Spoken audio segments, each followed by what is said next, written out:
2 Timóteo, capítulo de número 1, versículos de 6 até o versículo 11. Amém?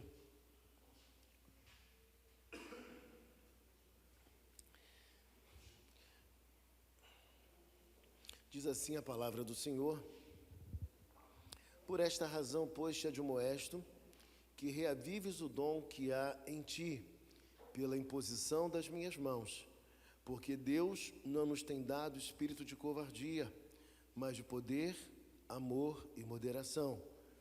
Não te envergonhes, portanto, do testemunho de nosso Senhor, nem do seu encarcerado, que sou eu. Pelo contrário, participa comigo dos sofrimentos, a favor do Evangelho, segundo o poder de Deus, que nos salvou e nos chamou com santa vocação, não segundo as nossas obras, mas conforme a sua própria determinação e graça, que nos foi dada em Cristo Jesus antes dos tempos eternos, e manifestada agora pelo aparecimento de nosso Salvador, Cristo Jesus, o qual não só destruiu a morte, como trouxe à luz a vida e a imortalidade mediante o Evangelho, para o qual eu fui designado pregador, apóstolo e mestre. Vamos orar neste momento, e eu pediria ao reverendo Ricardo que fizesse uma oração por iluminação, para que Deus possa nos guiar nesta mensagem.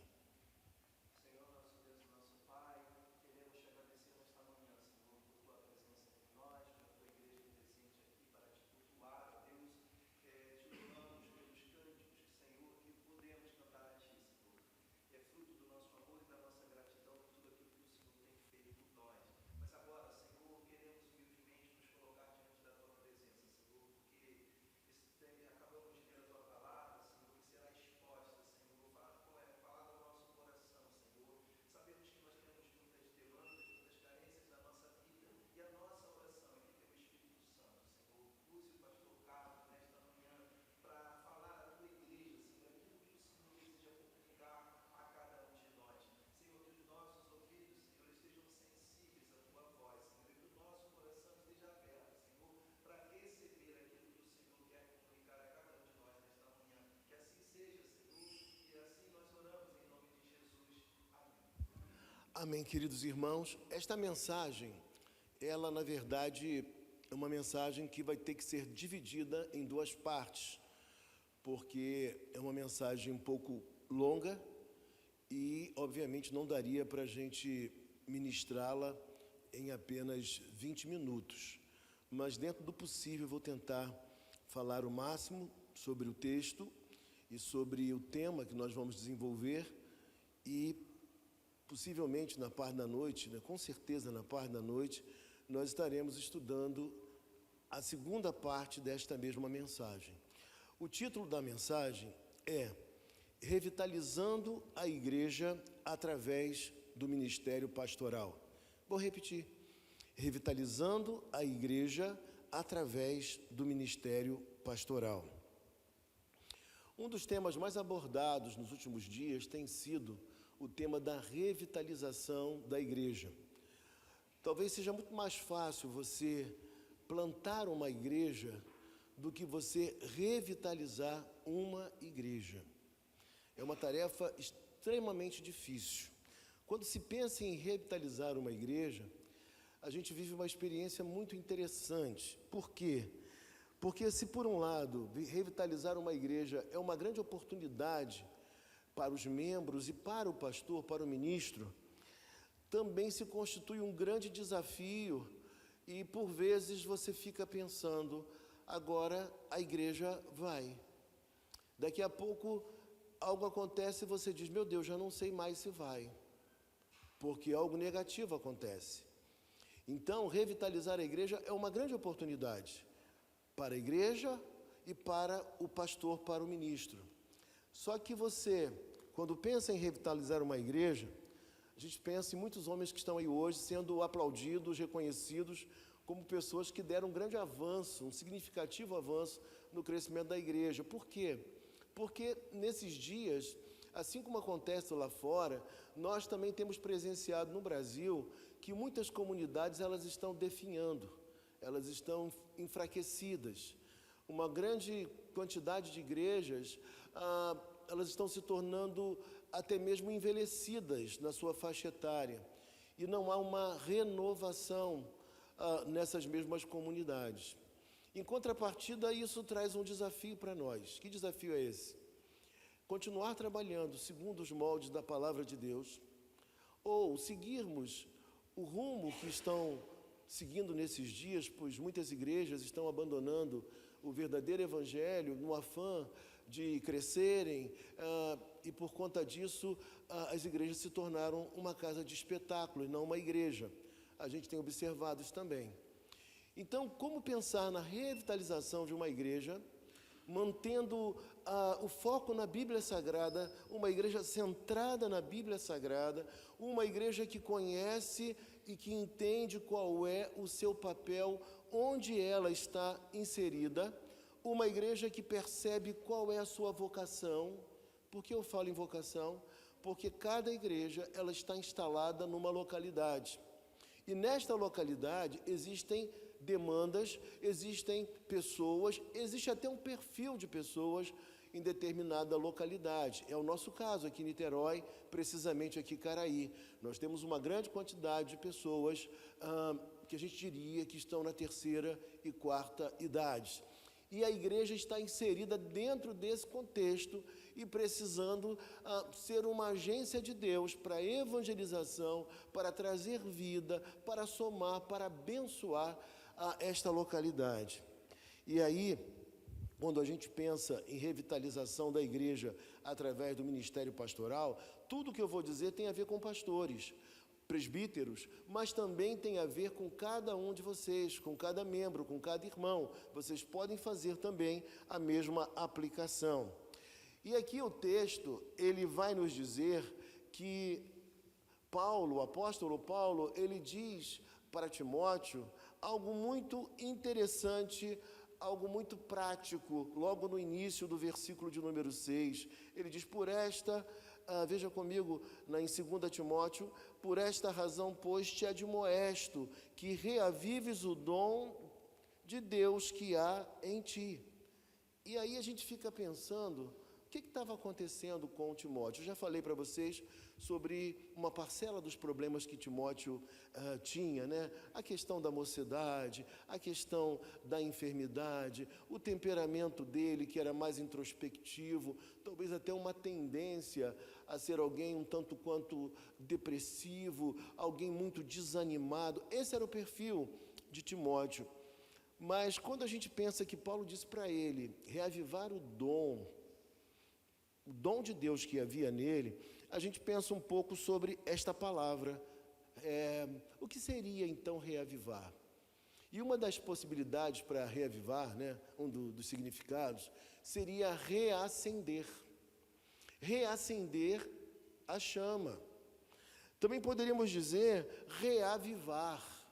Paulo está dizendo para Timóteo que ele precisaria reavivar, reacender o dom que ele possuía. Ele possuía um dom, como também os irmãos possuem dons, mas no caso específico aqui, o dom de Timóteo era um dom ministerial, e ele precisaria, de uma maneira muito concreta, reativar, reavivar, reacender este dom. E por que isso é importante? É importante porque não há como revitalizar uma igreja se a própria liderança não estiver reavivada. Não há como uma igreja ser revitalizada se os líderes estão completamente desanimados, desalentados. Então, se existe essa possibilidade dos líderes estarem mal, desanimados, com um dom um tanto quanto apagado, né? Isso aponta para a realidade que existe uma grande necessidade da gente reavivar o nosso dom, a nossa potencialidade. Portanto, o pastor e os presbíteros, a liderança de uma igreja, vai precisar ter uma coisa, gente, uma capacidade de automotivação. Você se automotivar, você mesmo encontrar na sua vivência pastoral, e quando eu falo pastoral, eu falo pastor e presbíteros, e por conseguinte poderíamos estender a igreja. Eu digo que nós precisamos nos automotivar, porque o que nós mais encontramos, às vezes pela nossa própria personalidade, é da gente se abater diante das dificuldades. Talvez uma frase negativa, um evento negativo, algo ruim que aconteça na própria comunidade, talvez isso tenha o poder de fazer com que a gente fique meio para baixo, desanimado, desalentado. E para que uma igreja seja revitalizada, nós temos a grande necessidade desta revitalização própria, pessoal, do ministro e dos seus presbíteros. E aí, meus irmãos, algumas coisas importantes que nós precisamos pensar. Alguém disse que reavivar teria a ver com aumentar o fogo. Teria como a ideia também de reacender esse fogo, essa paixão, esse amor, esse desejo, essa vibração com aquilo que nós fazemos para Deus. Então, esse seria, na verdade, o nosso grande desafio. E o pastor, nessa engrenagem toda, como líder, ele precisaria ser esse instrumento da parte de Deus na revitalização. E aí, quando a gente olha para a Bíblia, a gente vê que na primeira epístola, Paulo diz a Timóteo que ele deveria não ser negligente com o dom que havia nele. Então, Paulo diz, não seja negligente com o dom que há em ti. E na segunda epístola, o apóstolo Paulo já vai dizer que ele deveria reavivar esse dom. Veja a preocupação, o foco, a inteligência, a experiência do apóstolo Paulo no trato com Timóteo. Irmãos, e eu estava pensando nesse texto, pensando em algumas coisas ontem, e eu fiquei pensando o seguinte, já pensou se Timóteo não confiasse em Paulo? Será que Paulo deu motivos para Timóteo não confiar nele? Não. Portanto, quando nós vemos que o líder, o pastor, a liderança da igreja confia em você e aposta em você, você não tem motivos para desacreditar nessa liderança, que essa liderança te apoia, te assiste e está ao seu lado. Portanto, Timóteo ouvia Paulo porque Paulo já havia demonstrado em diversas oportunidades que era parceiro, que era leal, que era amigo.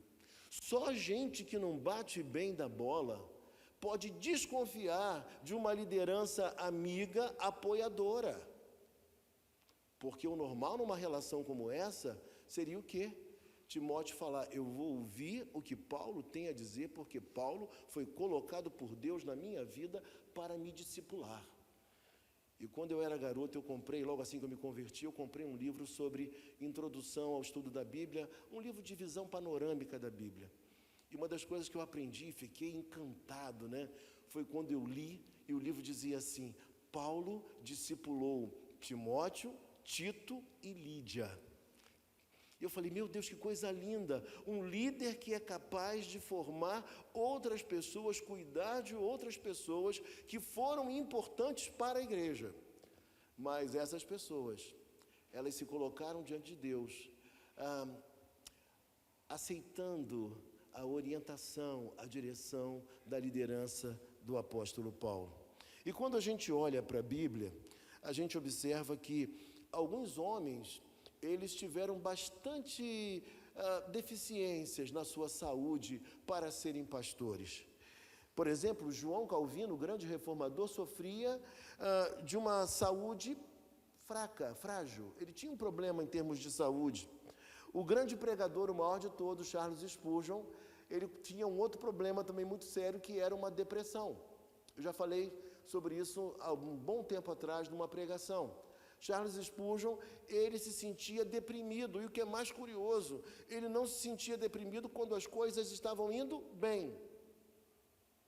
Melhor dizendo, ele não se sentia depressivo quando as coisas estavam indo mal. Mas o que chama a atenção é que ele se sentia depressivo quando as coisas estavam indo bem.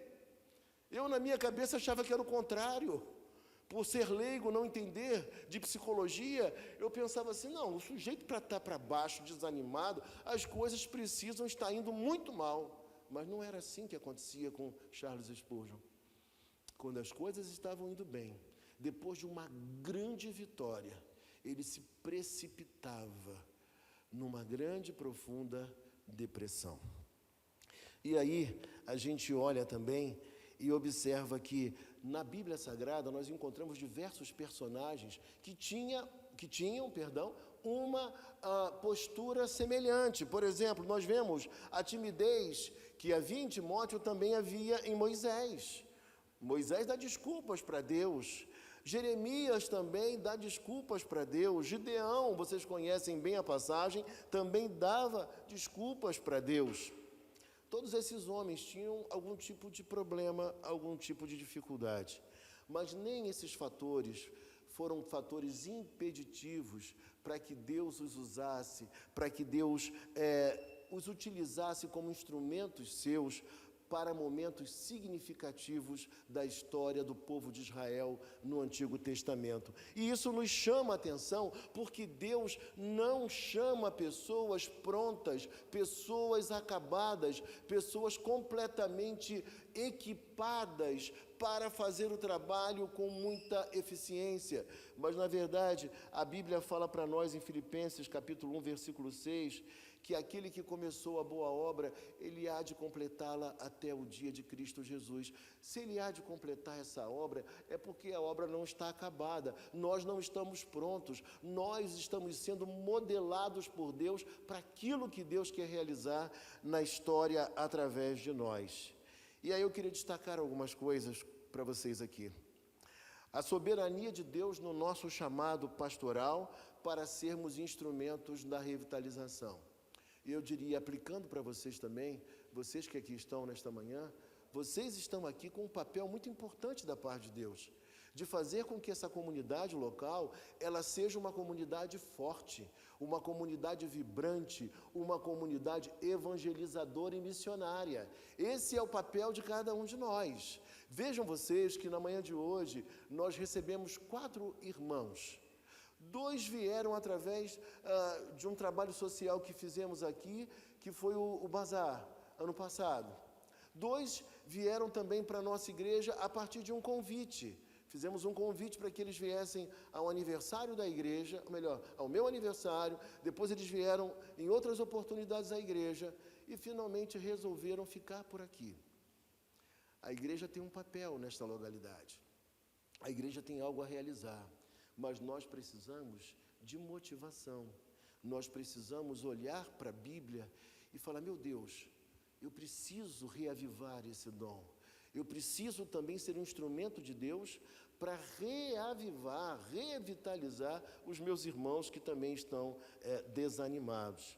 E aí, meus queridos irmãos, olha que coisa interessante, é Deus que nos chama e nos dota das qualidades para o pleno exercício do nosso chamado.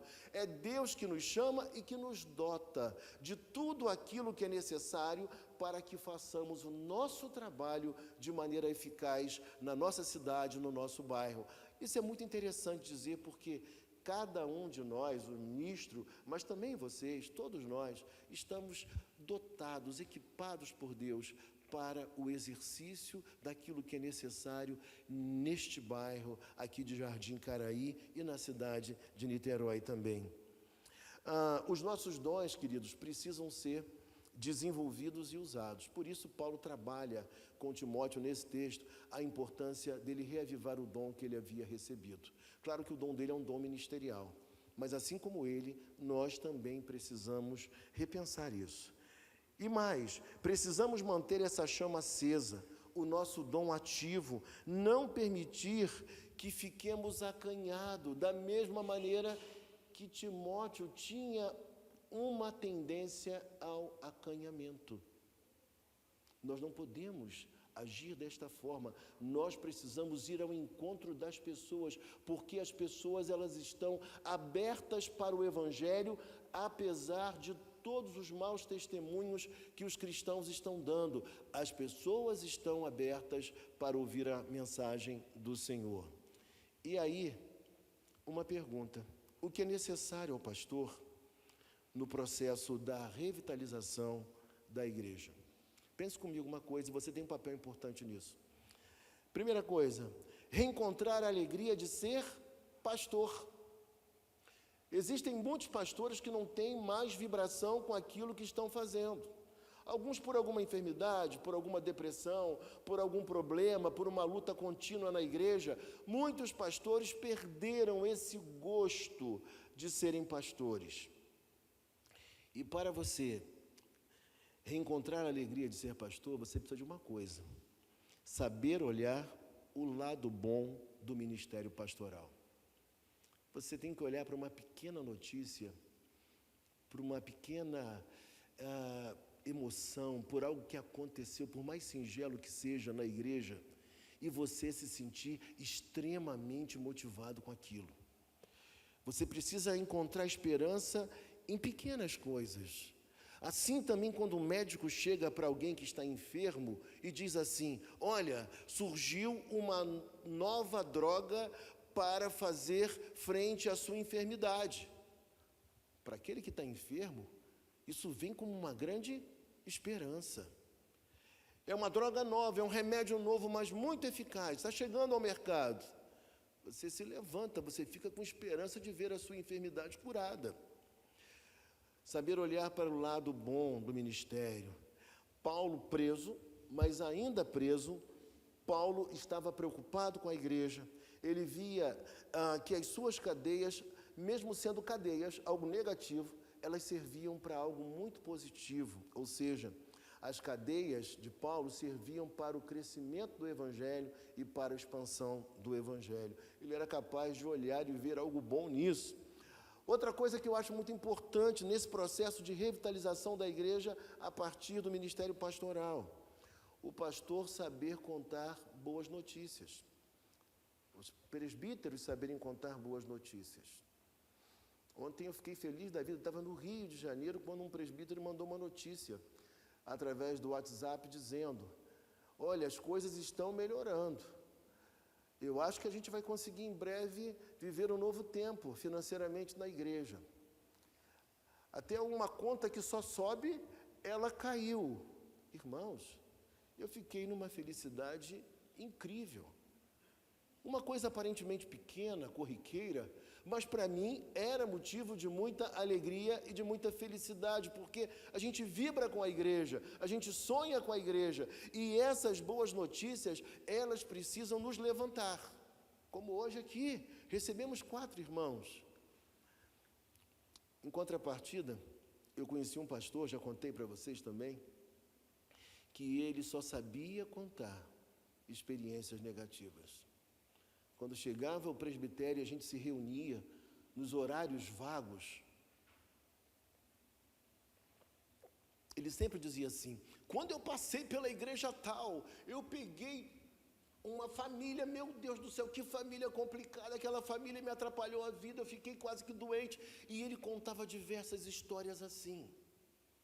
Ele não via nada positivo no seu ministério para contar para a gente.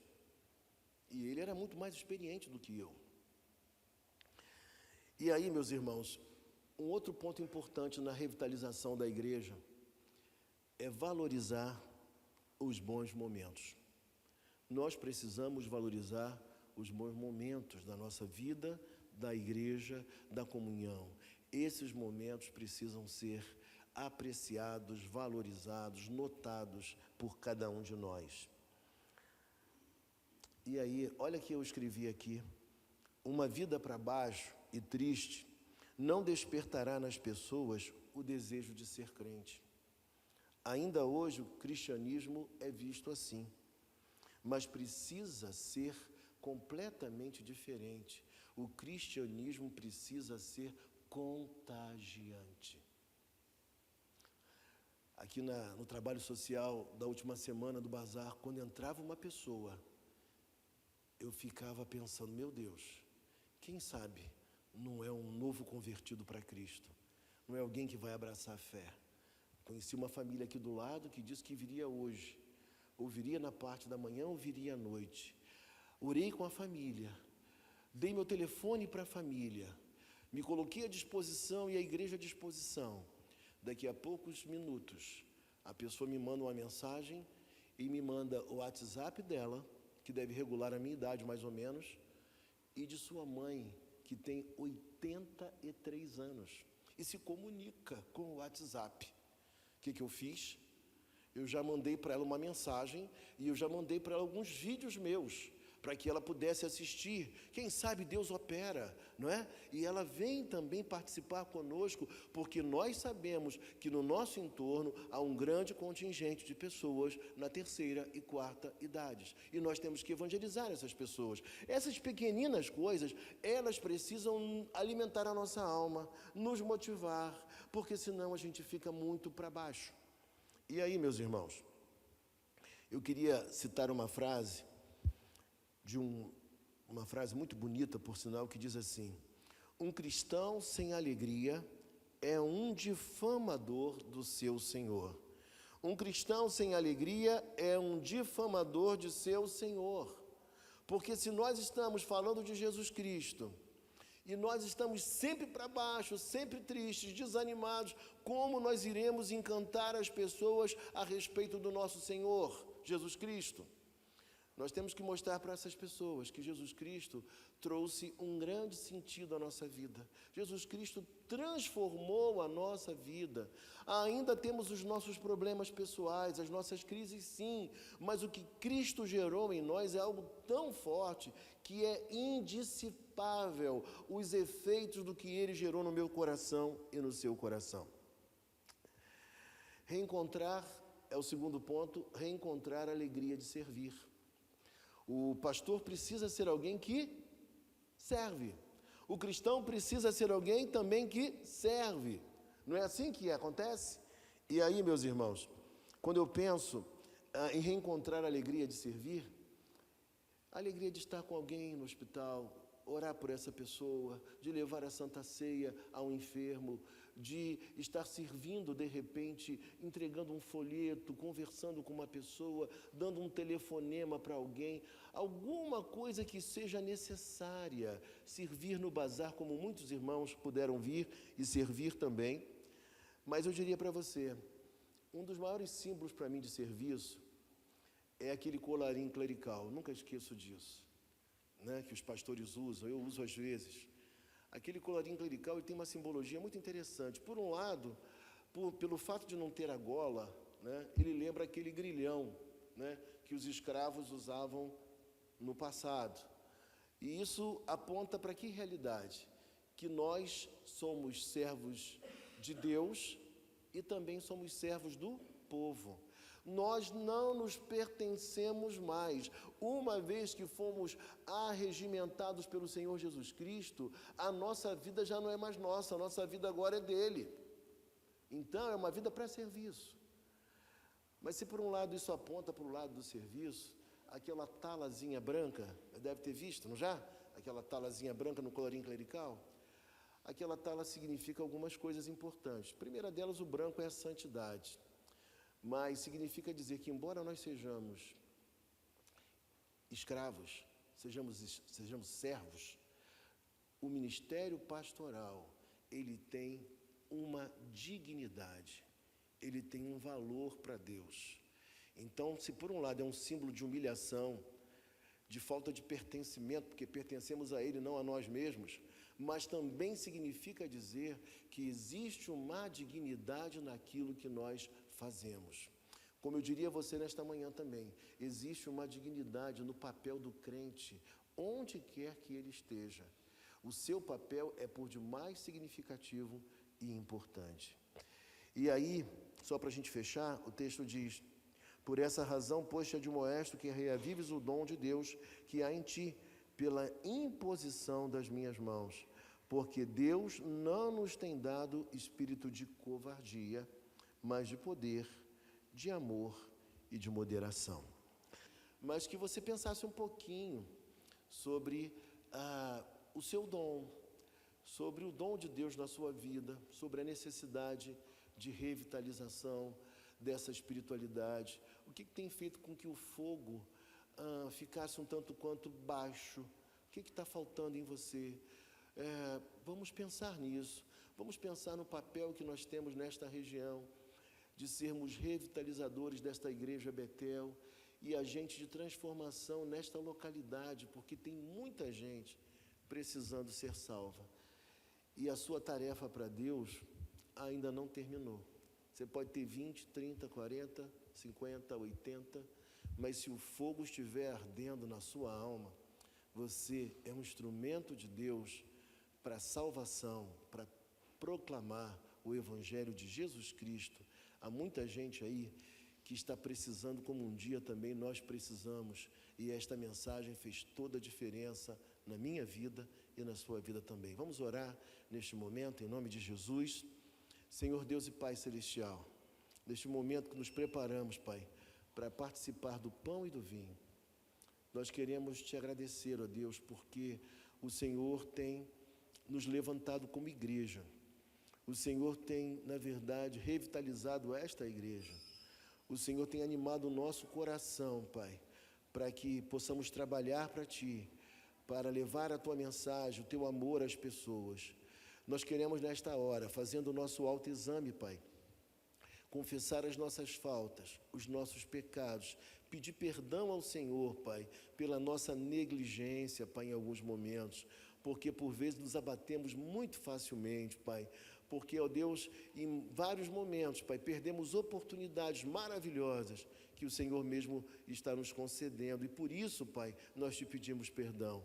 Pai, que o Senhor perdoe as nossas faltas por pensamentos, por ação, Pai, por omissão, que o Senhor esteja conosco agora, Pai, para que, uma vez perdoados por Ti, participemos do pão e do vinho. É o que nós te pedimos e te agradecemos nesta hora, com o perdão dos nossos pecados, porque te oramos em nome de Jesus Cristo. Amém.